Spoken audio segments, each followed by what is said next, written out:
মুমিনিন হযরত আয়েশার কাছে হযরত ওমর খবর পাঠাইছেন, উম্মুল মুমিনিন আমি আমার কবরটা আপনার হুজরায় করতে চাই, যদি অনুমতি দেন।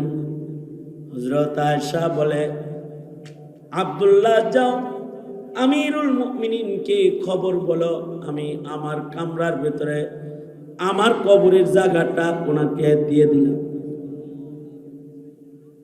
কবরটা ভালো জায়গায় হওয়ার কারণে যারা নবীরে সালাম দেয় তারা আবু বকররেও সালাম দেয়, উমররেও সালাম দেয়, নবীর পাশে শোয়ার কারণে সালাম পায়।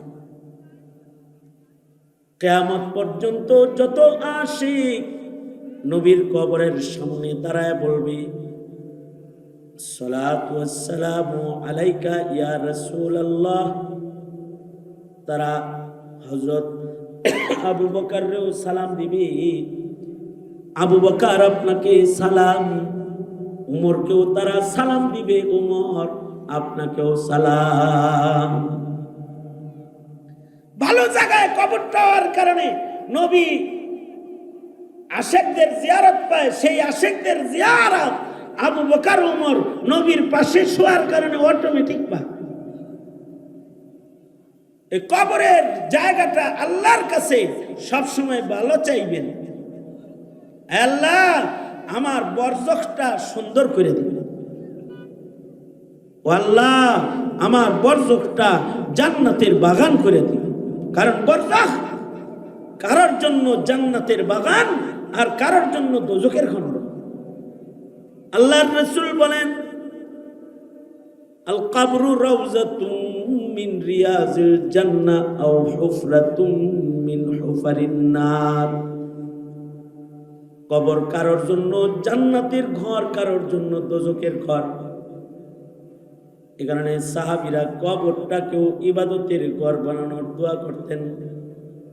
কারণ নবী বলছে কবর বাইতুল ওয়াহদা, একা থাকার ঘর, কবর দরজা জানালা ছাড়া ঘর, কবর সাপ আর বিচ্ছুর ঘর, কবর আগুনের ঘর, আবার কারোর জন্য ফুল বাগান। সাহাবী আল্লাহর কাছে দোয়া করে, ওগো আল্লাহ আমার কবরও যেন আমার জন্য ইবাদতখানা হয়, আমি যেন কবরের ভেতরেও ইবাদত করতে পারি, কবরের ভিতরেও যেন আল্লাহ গো তোমার কোরআন যেন আমি পড়তে পারি। সাহাবী দোয়া করে মরে গেছে, মরার পরে তাকে কবরস্থ করা হয়েছে। এক সময় কবর ভেঙে গেছে, তো দেখে কবরের ছিদ্র দিয়া কোরআন শরীফের তেলাওয়াতের আওয়াজ বেরিয়েছে। কাছে যায় দেখে সাহাবী কবরে কোরআন পড়তেছে। হিলিয়াতুল আউলিয়া কিতাবের সাবিত বুনানি রহমতুল্লাহ আলাইহি, হযরত মালিক ইবনে দিনার রহমতুল্লাহ আলাইহির হাম উমর হাম আসার বুজুর্গ ছিলেন। সারা জিন্দেগি তাকবীরে উলার নামাজ পড়ছেন, ইবাদত বন্দেগী করছেন, ইবাদত করছেন। ইবাদত কবরে যাইব, সারা জিন্দেগি ইবাদত করছেন। আবার উনি দোয়া করতেন, কি আশ্চর্য দোয়া! সাবিত বুনানির দোয়া ছিল, ওগো আল্লাহ আয় রব্বুল আলামিন, সেজদা দিয়া রুকু দিয়া নামাজ পড়া ইবাদত করা আমার তৃষ্ণা মিটে নাই। ওগো আল্লাহ কবরেতে কোনো কাম নাই, দাফনের পর থেকে ইসরাফিলের বাঁশি পর্যন্ত শুয়ে থাকতে হবে, ইন্তজার, কিয়ামতের অপেক্ষা। ও মাওলানা পাক, এই অবসরটা আমার তুমি ইবাদতের বানায়া দিও, আমি যেন কবরে নামাজ পড়তে পারি, নামাজ পড়া সেজদা দিয়া আমার যন্ত্রণা মিটে নাই, আমি বরজখের ভেতর নামাজের ইবাদতটা করার কুশাদা জায়গা চাই। এইটা উনি দোয়া করতেন, ওনার দোয়ার ভিতরে ছিল। ওনার কবর বৃষ্টির পানিতে দাফনের কিছুদিন পরে ছিদ্রি হয়েছে, ভাঙে গেছে। সকালবেলায় মসজিদ থেকে বের হয়ে ইমাম সাহেব সহ কিছু লোক জিয়ারতের জন্য কবরের পাশে গেছে। যা দেখে কবরের ভেতরে একটা ছিদ্র দেখা যায়, কিন্তু আজব ছিদ্র। ছিদ্রটা আলোকিত আলোকিত লাগে। সে যায় ছিদ্রে দিয়ে নজর করে তাকাইলে দেখি সাহাবেতে পুনানি রহমতুল্লাহ আলাইহি কবরের ভেতরে নামাজে দাঁড়ায় রয়েছে। আর ওনার কবরটা একটা কুশাদা প্রশস্ত বাগান, জান্নাতের বাগান, জান্নাতি মুসল্লা বিছানা। আর উনি জান্নাতি লিবাস পরে নামাজে দাঁড়িয়ে রয়েছেন। আমি সূরা তাকাসুরের শেষ আয়াত দুই জায়গা থেকে হাদিস আপনাদের সামনে পেশ করেছি। এগুলো সামনে করে কিছু কথা। আমাদের তিনটা আলমে পদার্পণ করতে হয়। জন্মের মাধ্যমে এক জায়গায় আসছি, এটা একটা আলম। এই আলমটার নাম হলো আলমে দুনিয়া।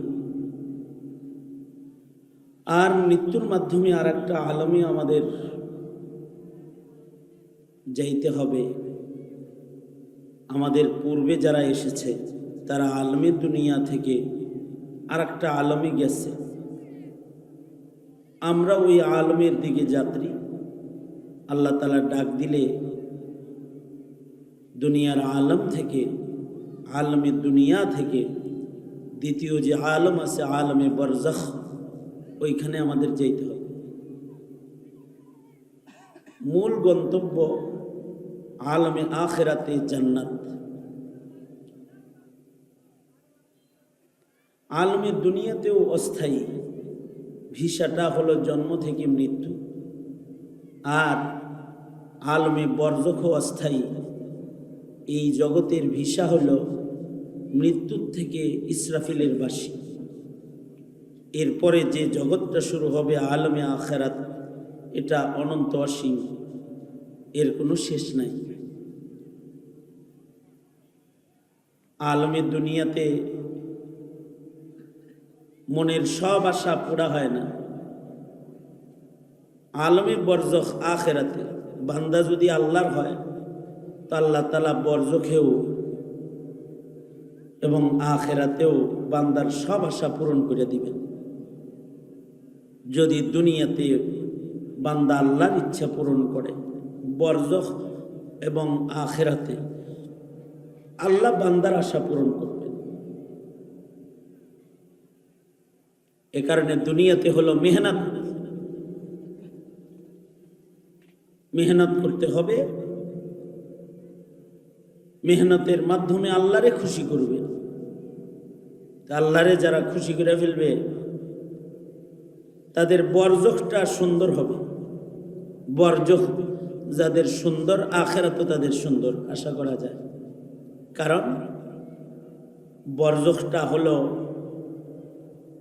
আলমে দুনিয়া আর আলমে আখিরাতের মাঝখানের এক হদ্দে ফাসেলের নাম, যেটাকে মুফতি আজম শফি রহমতুল্লাহ আলাইহি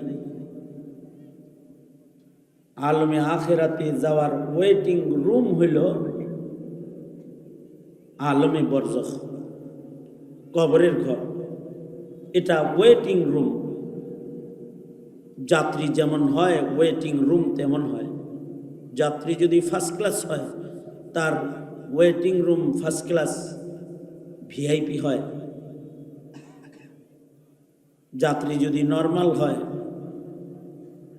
তার কাছে যদি সরু সামান না থাকে, তাহলে তার ওয়েটিং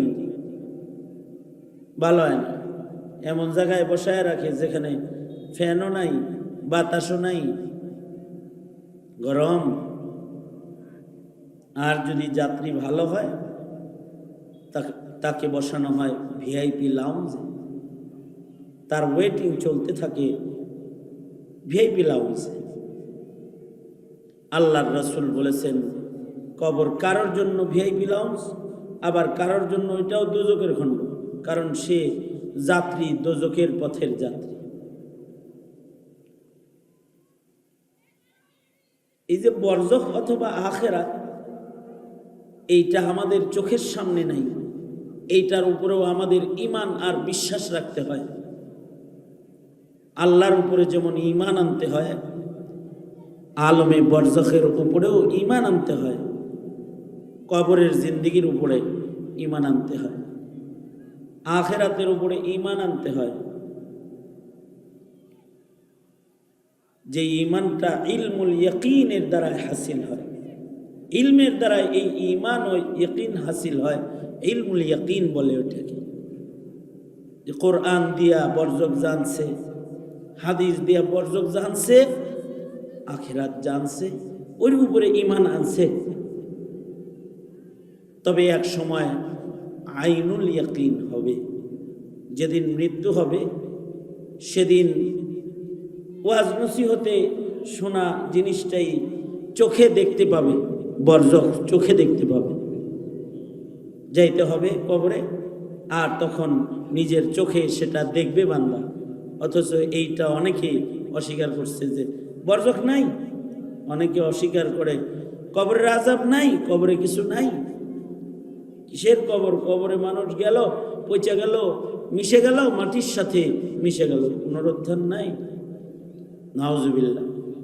এগুলা অনেকের বক্তব্য থাকে, তারা অনেকে এক আল্লাহ বিশ্বাস করার পরেও এই বিষয়টা বুঝতে অনেকের কষ্ট হয় যে আখিরাতে আবার পুনরুত্থান আছে। ওয়াত্তাকু ইয়াওমান তুরজাউনা ফীহি ইলাল্লাহ, আল্লাহর কাছে যাইতে হবে।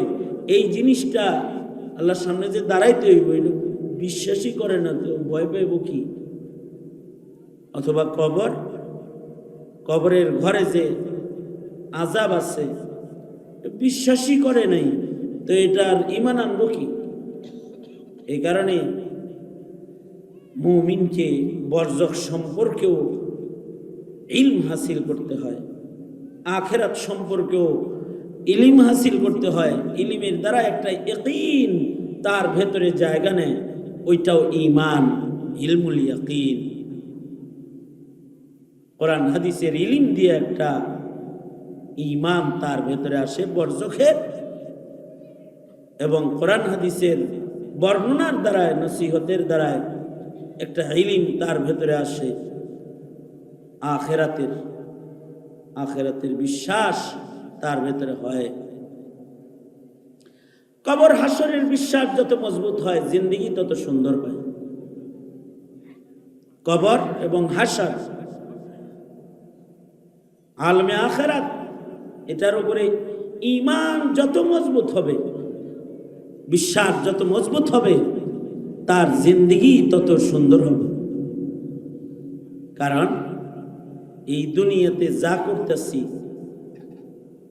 আমাদের সব কিছু কিন্তু আমাদের সাথে যাবে না, আমাদের মেহনতটা আমাদের সাথে যাবে, বরজখেও চলে যাবে।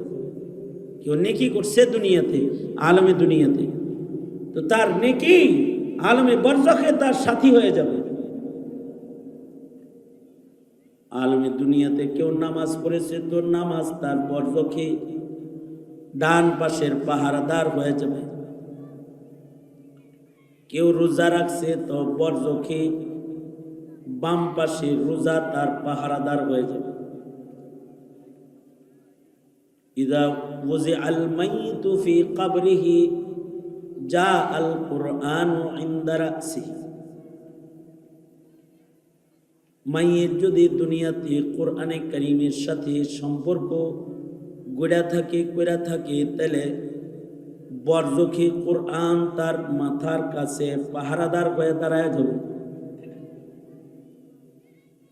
আমলগুলো তার কবরে চলে যাবে, আমল তাকে কবরে বরজখে ঘিরে রাখবে, নিরাপদে রাখবে।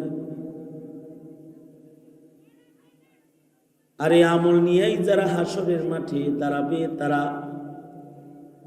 আমলের নূর দিয়া আল্লাহর জান্নাতে, আখিরাতে চিরস্থায়ী জান্নাতে সে চলে যাবে। জিনিসটা ইলমের দ্বারাই হাসিল হয়, কিন্তু চোখে দেখি না। তবে দেখব, যেদিন আল্লাহ দেখাইবেন সেদিন সকলে দেখে ফেলবে।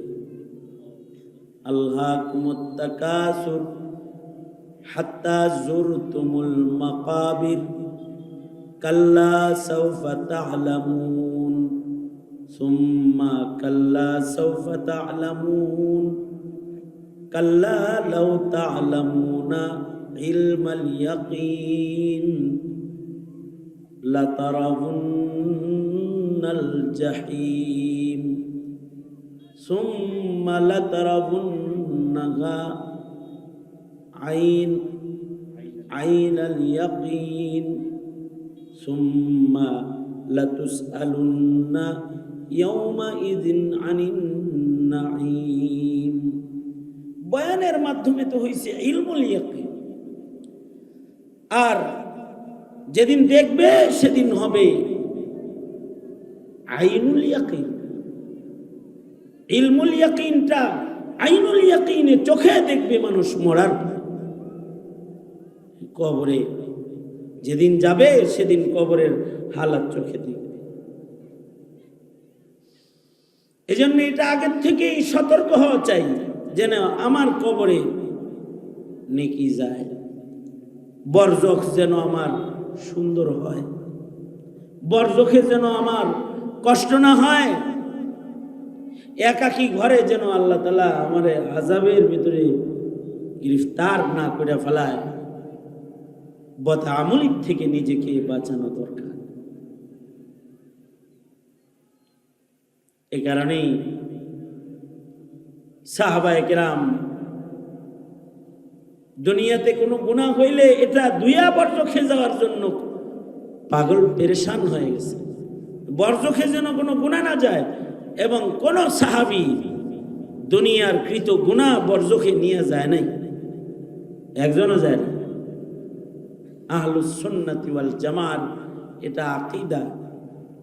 নবীরা দুনিয়ায় গুনাহ করেই নাই, মাসুম, আর সাহাবায়ে কেরাম গুনাহ কবরে নিয়ে যায় নাই। বরজখে গুনাহ নিয়ে একজন সাহাবীও যায় না, অথচ কোন সাহাবীর জিনাও হয়েছে। এইটাও দুনিয়ায় শেষ করে রেখে তারপরে কবরে গেছে। এই কারণেই জিনার শাস্তি চায়া নিয়ে নিছে আল্লাহর রাসূলের কাছ থেকে।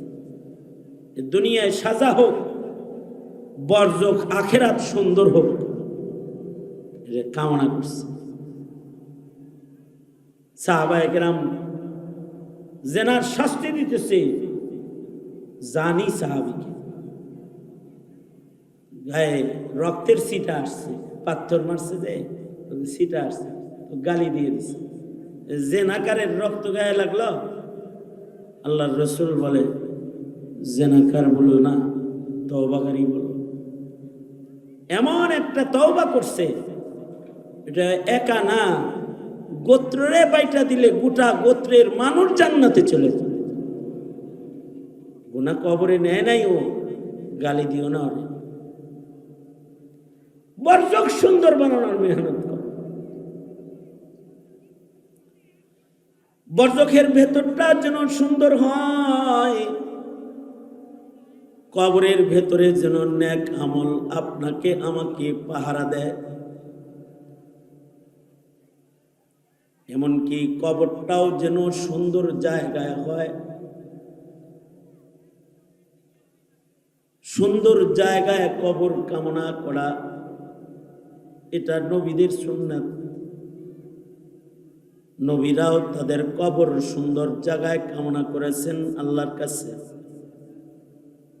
যেমন পয়গম্বর মুসা আলাইহিস সালাতু ওয়াস সালাম ইন্তেকালের আগে বারবার দোয়া করেছেন, আল্লাহ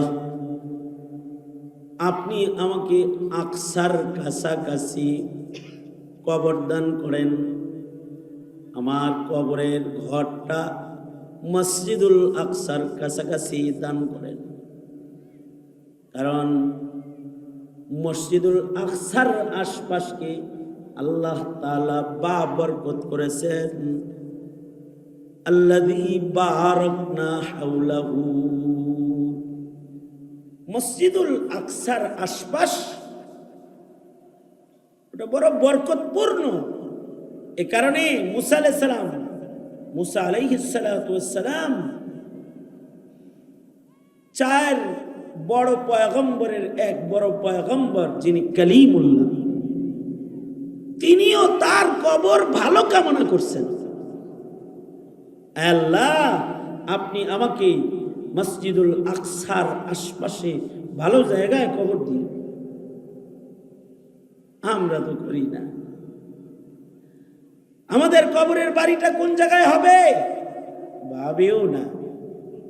ইল্লা মাশাআল্লাহ, অনেকে ভাববা চিন্তা নিজের জমিনে মসজিদ কইরা বলে এই মসজিদের পাশে আমারে কবর দিও, অথবা নিজে একটা মাদ্রাসা কইরা একটা মাকবারা কইরা বলে এখানে কোরআন পড়া হবে, এখানে আমারে কবর দিও। হ্যাঁ, কারোর এই চিন্তা ধরে, তখন তারা কোনো না কিছু করে। সাহাবায়ে কেরাম ভালো জায়গায় কবর কামনা করেছেন,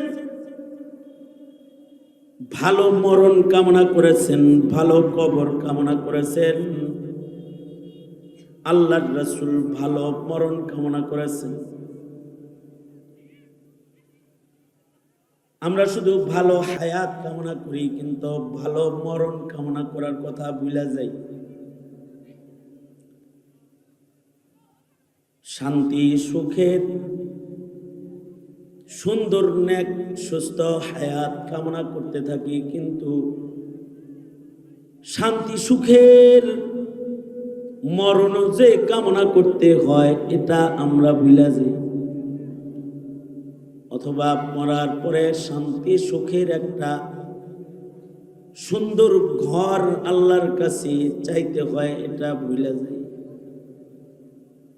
কিন্তু হযরত আসিয়া বলে, আয় আল্লাহ, আপনার কাছে আমাকে একটা ঘর দান করেন। ও আল্লাহ, জান্নাতের মধ্যে আপনার কাছে আপনি আমাকে একটি বাড়ি ঘর দান করেন। ভালো বাড়ি, ভালো ঘর, ভালো জান্নাত, ভালো কবর আল্লাহর কাছে চাইতে হয়।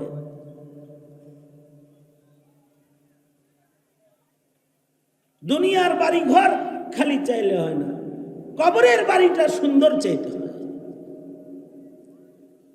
এ কারণে সাহাবায়ে কেরাম, তাবেঈন, তাবেঈন কবরের ঘর ভালো কামনা করছেন। হযরত ওমর সারা জনম দোয়া করতেন, আল্লাহ আমার কবরটা যেন মদিনায় হয়, মদিনায় রাসূলের শহরে যেন হয়। ওয়াজআল মাউতি ফি বালাদি রাসূলিক,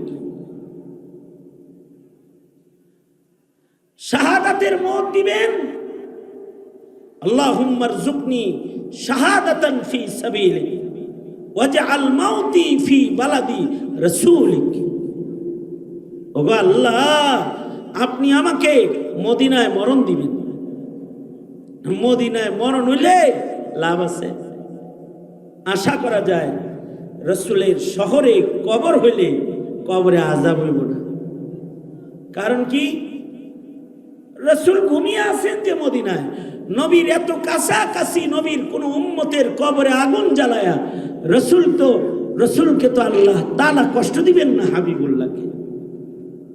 আশা করা যায় মদিনায় দফন হইলে কবরের আযাব মাফ। এ কারণে হযরত উমরের দোয়া ছিল, ওয়াজআল মাউতি ফি বালাদি রাসূলিক, আয় আল্লাহ আপনার রাসূলের শহরে আমাকে মরণ দান করেন। সেম দোয়া ছিল ইমাম মালিক রহমাতুল্লাহি আলাইহির। ইমাম মালিক দোয়া করতেন, ওগো আল্লাহ আপনি আমাকে মদিনায় মরণ দান করেন। শেষ পর্যন্ত জীবনের শেষ ভাগে মদিনার বাইরে উনি যান নাই, এই এই আপনি ওয়াজ শুনতেছেন না ফোনে কথা কইতেছেন? শেষ পর্যন্ত জীবনের শেষ ভাগে হযরত ইমাম মালিক মদিনার বাইরে যান নাই, শুধু মদিনায় কবর করার আশায়। জীবনে দোয়া করি আমরা, মনেই থাকে না আমাকে।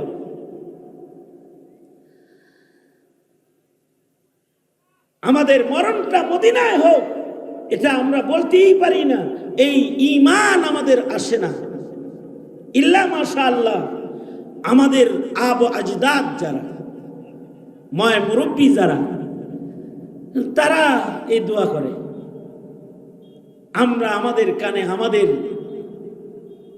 আসাতে যায় কেরামকে শেষ রজনীতে আওয়াজ করে কেঁদে কেঁদে মদিনার কবর চাইতে শুনেছি। শেখুল হাদিস আল্লামা আজিজুল হক রহমতুল্লাহ আলাইহি চিৎকার করে করে বলতেন, আল্লাহ আমার মওতটা মদিনায় দিও, রজায়া বিরব্বি আন আমুতা বিতাইবাতিন। হুজুরের আলাদা একটা কসিদা আছে এরকম। এক উস্তাদ জিজ্ঞাসা করে, বাংলাদেশে বৈশা বৈশা এই কসিদা পাগলের মতো পড়েন, বাংলাদেশে মরণ হইলে এই দোয়া কি বিফলে চলে যাব না? তো শেখুল হাদিস আল্লামা আজিজুল হক কেঁদে দিয়ে বলতেন, মরণই চাইলাম মদিনায়, যদি দূরেও মরি তাহলে হইতে পারে দূর থেকে মদিনা পর্যন্ত আল্লাহ তাআলা আমাকে রাসূলের রওজার সাথে কানেক্টেড করে দিবেন, সোজা পথ করে দিবেন। তাহলে তো বাচ্চা গেলাম। দোয়ার ভেতরে কত কিছু নিয়ে দোয়া করে। কবরটা ভালো চায়, কবরের জানালাটা সুন্দর চায়। হয়তো মদিনায় হইল, মদিনায় যদি কবর নাই দেয়, তাহলে মদিনা বরাবর যদি একটা কবর থেকে জানালা পাইলাম, যে জানালা দিয়ে মদিনা দেখলাম। আল্লাহ তাআলা যদি দোয়ার বরকতে আসান করে দেয়, তাহলে তো কবর ঘর থেকে মদিনার দিকে কানেকশন হয়ে যাবে। ভালো কবর আল্লাহর কাছে কামনা করতেন। এই কারণে চেষ্টা করা চাই নেককার মানুষের সাথে যেন কবরটা হয়।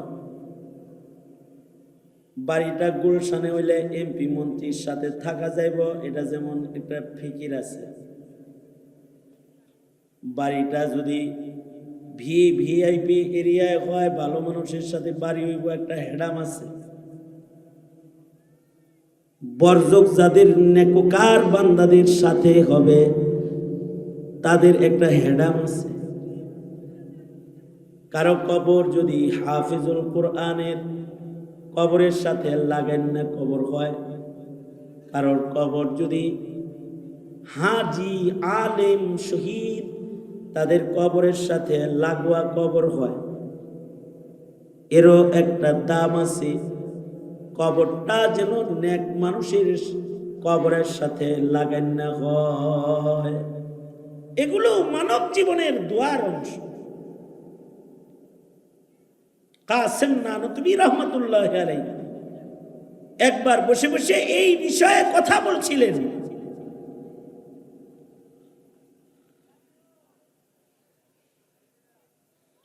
নেককারের সাথে কবর হওয়া, ওলি বুজুর্গের কবরের পাশে কবর হইলেও লাভ আছে।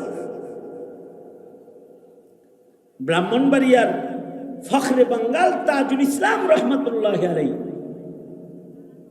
উনি যেদিন ইন্তেকাল করলেন, ওনার ইন্তেকালের খবরটা ছড়ায় গেল।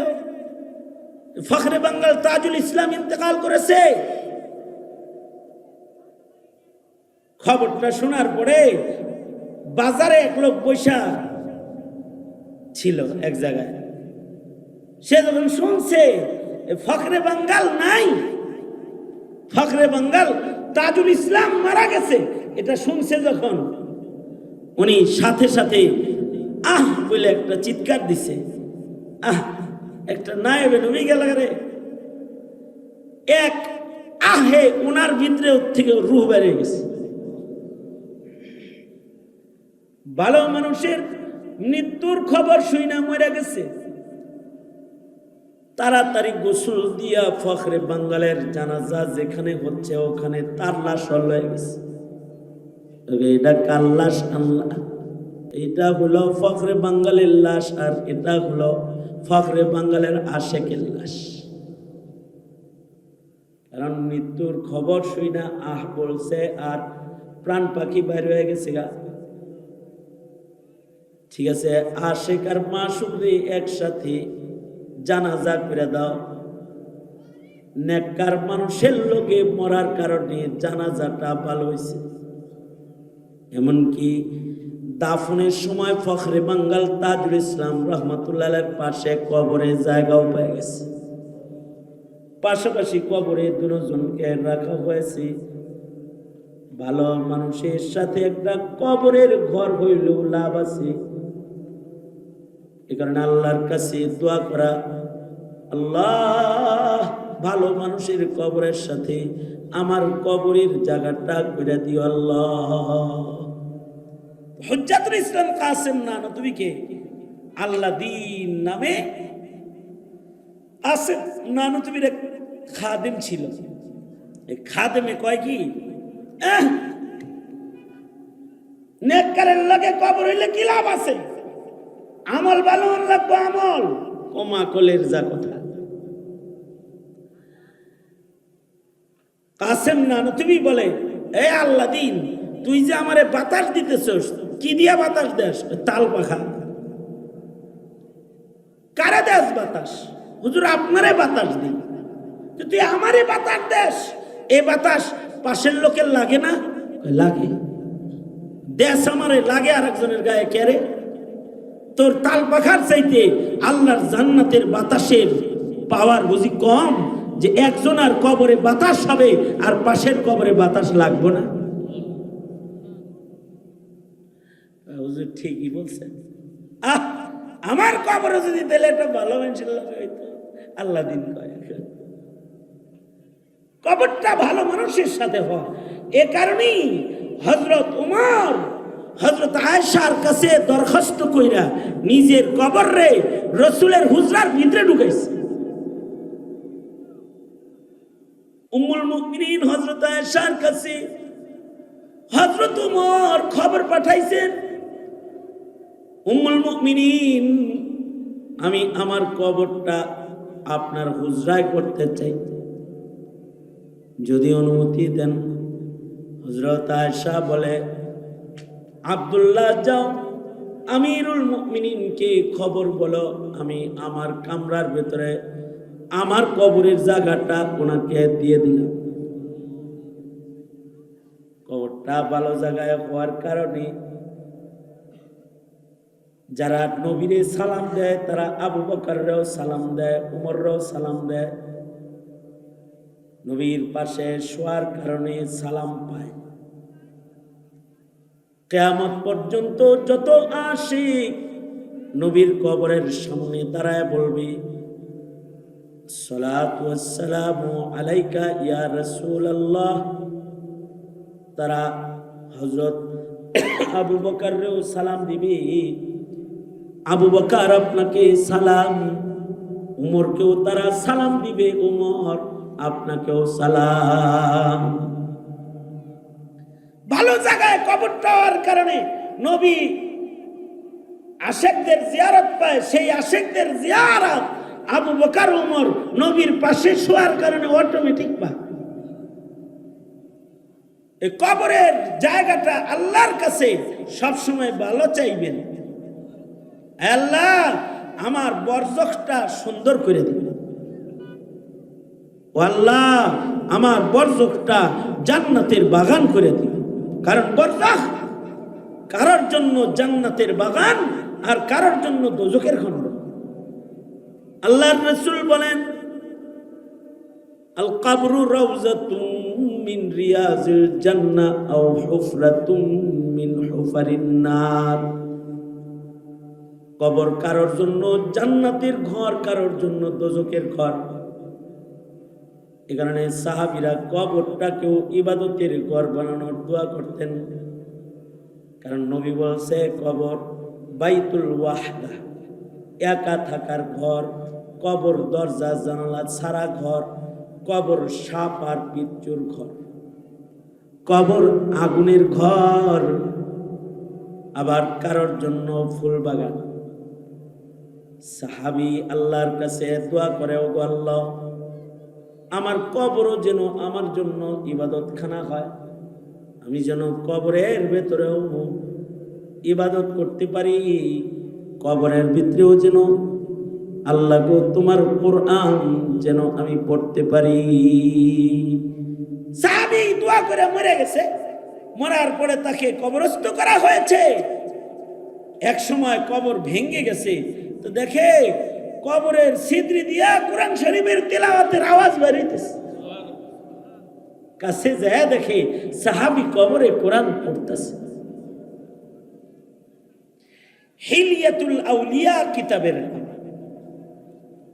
সাবিত বুনানি রহমতুল্লাহ আলাইহি, হযরত মালিক ইবনে দিনার রহমতুল্লাহ আলাইহির হাম উমর হাম আসার বুজুর্গ ছিলেন। সারা জিন্দেগি তাকবীরে উলার নামাজ পড়ছেন, ইবাদত বন্দেগী করছেন, ইবাদত করছেন। ইবাদত কবরে যাইব, সারা জিন্দেগি ইবাদত করছেন। আবার উনি দোয়া করতেন, কি আশ্চর্য দোয়া! সাবিত বুনানির দোয়া ছিল, ওগো আল্লাহ, আয় রব্বুল আলামিন, সেজদা দিয়া রুকু দিয়া নামাজ পড়া ইবাদত করা আমার তৃষ্ণা মিটে নাই। ওগো আল্লাহ, কবরেতে কোনো কাম নাই, দাফনের পর থেকে ইসরাফিলের বাঁশি পর্যন্ত শুয়ে থাকতে হবে, ইন্তজার, কিয়ামতের অপেক্ষা। ও মাওলানা পাক, এই অবসরটা আমার তুমি ইবাদতের বানায়া দিও, আমি যেন কবরে নামাজ পড়তে পারি, নামাজ পড়া সেজদা দিয়া আমার যন্ত্রণা মিটে নাই, আমি বরজখের ভেতর নামাজের ইবাদতটা করার কুশাদা জায়গা চাই। এইটা উনি দোয়া করতেন, ওনার দোয়ার ভিতরে ছিল। ওনার কবর বৃষ্টির পানিতে দাফনের কিছুদিন পরে ছিদ্রি হয়েছে, ভেঙে গেছে। সকালবেলায় মসজিদ থেকে বের হয়ে ইমাম সাহেব সহ কিছু লোক জিয়ারতের জন্য কবরের পাশে গেছে, যা দেখে কবরের ভেতরে একটা ছিদ্র দেখা যায়, কিন্তু আজব ছিদ্র, ছিদ্রটা আলোকিত আলোকিত লাগে।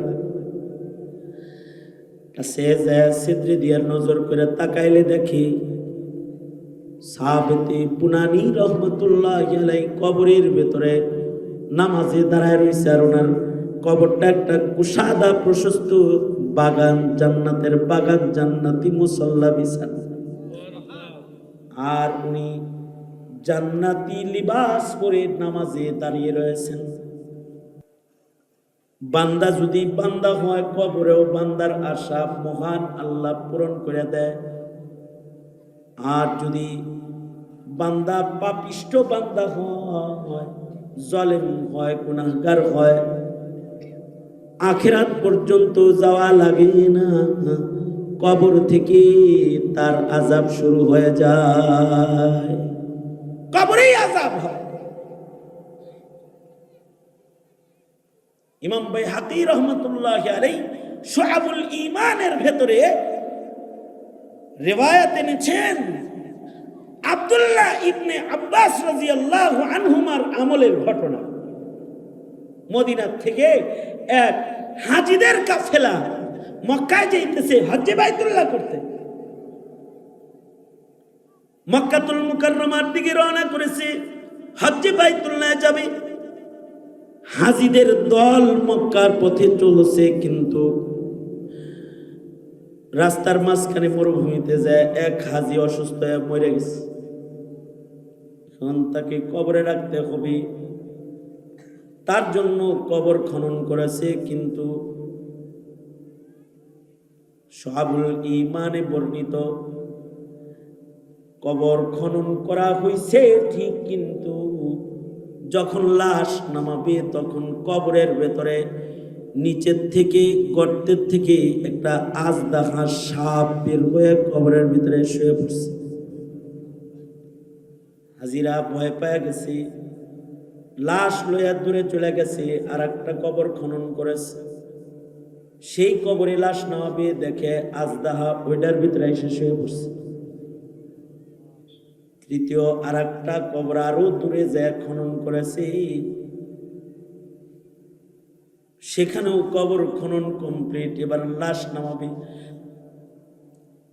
আর একটা আজদাহা এসে কবরের ভেতরে শুয়ে পড়ছে আগে। হজের কাফেলা চলছে, পাশের কাফেলাতেই রয়েছেন আব্দুল্লাহ ইবনে আব্বাস রাদিয়াল্লাহু আনহুমা, রাইসুল মুফাসসিরিন সাহাবী। হাজিরা ইবনে আব্বাসের কাছে যা বলে, আব্দুল্লাহ ইবনে আব্বাস, এক মাইয়িতের জন্য 3 কবর খনন করলাম, কিন্তু 3 কবরের ভেতরে একটা করে সাপ আইসা শুয়ে পড়ে। এখন কি করব, কোথায় দাফন করি তাকে? যেখানে কবর খনন করি কবরের ভেতরে সাপ আইসা শুয়ে যায়। আব্দুল্লাহ ইবনে আব্বাস বলে, ওইটা সাপ না, এটা তার কোনো পাপ, যে গুনার কাজ সে দুনিয়ায় করেছে ওইটা তওবা করে নাই, কবরে লয়ে গেছে, ওইটা তার আগে কবরে চলে যায়। পৃথিবীর যেখানেই তোমরা মাটি খনন করবে আর তাকে মাটিতে দিতে চাইবে, সেখানেই এটা যাবে।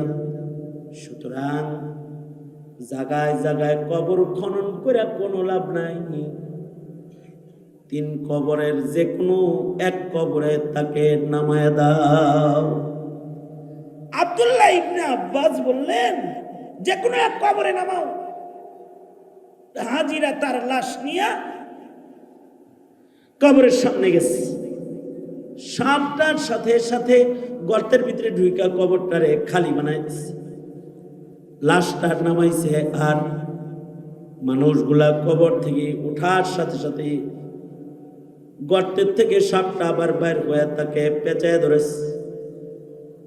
দ্রুত দাফন সম্পন্ন করে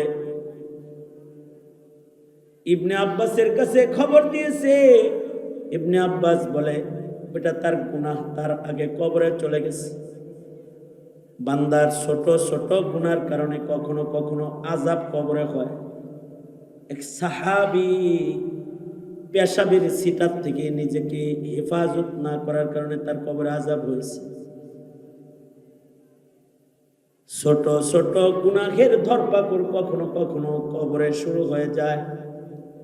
এই কারণে আল্লাহর কাছে দোয়া করা, আল্লাহ কবরে আমাকে ধরপাকড় করুন আল্লাহ। হাজিরা হজ্জে বাইতুল্লাহতে গেছে, হজ থেকে ফেরাতে সে মাইয়িতের বিবির কাছে গেছে, যা বলে, বোন তোমার স্বামীরে কবরে রাখলাম, কবরে সাপ। কারণ কি? কোনো গুনাহ করতো, আমাদেরকে কি একটু শিক্ষার জন্য তার কোনো দোষ থাকলে বলবা? বিবি বলে, আমার স্বামী একজন ধোঁকাবাজ লোক ছিল, সে তরকারির ব্যবসা করত, ভালো তরকারিগুলা উপরে রাখতো, মন্দগুলা নিচে রাখা, ভালোগুলা দেখায়া মন্দগুলা একই দরে বেচে দিত। এটা তার নিত্যদিনের ব্যবসা।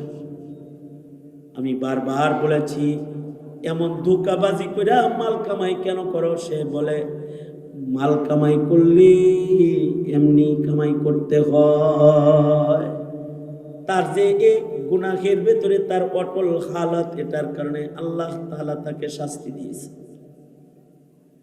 এই কারণে পাপ যদি কেউ করে আর যদি তার তওবা না হয়, তার পাপ কিন্তু তার কবরে চলে যায়। আর নেকি যা করবে, মজলিসে বসে বসে সুবহানাল্লাহ বলেছে, তওবা করেছে, নসিহা শ্রবণ করেছে, মসজিদে ইবাদত করেছে, জিন্দেগীর যত বন্দি করবে সকল বন্দিগি বান্দার সাথে কবরে চলে যাবে। এই সকল বন্দিগি লইয়া হাসরের মাঠে দাঁড়াবে। আর নেক আমল ভালো হইলে আলমে আখিরাত তার সুন্দর হয়ে যাবে। যেদিন দুনিয়া সম্পর্কে জিজ্ঞাসা করা হবে, ইবাদত করেছে এটা বলতে পারলে হিসাব যদি ইবাদতের হয়, আর যদি ইবাদত নেকি বেশি হয়, আশা করা যায় চিরদিনের জন্য জান্নাতে ঢুকে পড়বে। খালিদিনা ফিহা লা ইয়াবগুনা আনহা হিওয়ালা। আর জুলুম করা যাইব না, গুনাহ করা যাইব না, মুআমালাত তো খারাপ করা যাইব না। যাদের মুআমালাত খারাপ হয় তাদের কবর খারাপ হয়ে যায়। নিজের আমাল, নিজের আখলাক জাতি লানত করে এমন কোন স্বভাব চরিত্রের হওয়া যাবে না। জাতি যেন দোয়া করে, কবরে যেন ইসালে সব হয়, কবরে যেন ভর্ৎসনা না যায়, এমন স্বভাবের হওয়া যাইব না। পাগড়ি মাথায় দিয়া দাড়ি আর জুব্বা পিন্দা বাইরে মানুষ মারা যাইব না। তাতে মইরা গেলে কবরে লানত যাইব, গালি যাইব, ইসালে সব যাইব না। সুতরাং নিজেদের কবর, নিজেদের বরজাখ এটা যেন সুন্দর হয়, এটার দোয়া করা, চেষ্টা করা, মেহনত করা। কারণ এই হাদ্দে ফাসল বরজাখ যার ভালো, আশা করা যায় তার আখিরাত ভালো। দুনিয়া হলো বরজাখ ও আখিরাতকে বানানোর জায়গা। আল্লাহ তাআলা আমাদের সবাইকে এই আলমে দুনিয়াতে, আলমে বরজাখ আর আলমে আখিরাতকে সুন্দর করার, মেহনত করার তৌফিক আল্লাহ আমাদের সবাইরে দান করুন। আমিন। ওয়া আখিরু দাওয়ানা আলহামদুলিল্লাহি রাব্বিল আলামিন। আসসালামু আলাইকুম ওয়া রাহমাতুল্লাহি ওয়া বারাকাতুহু।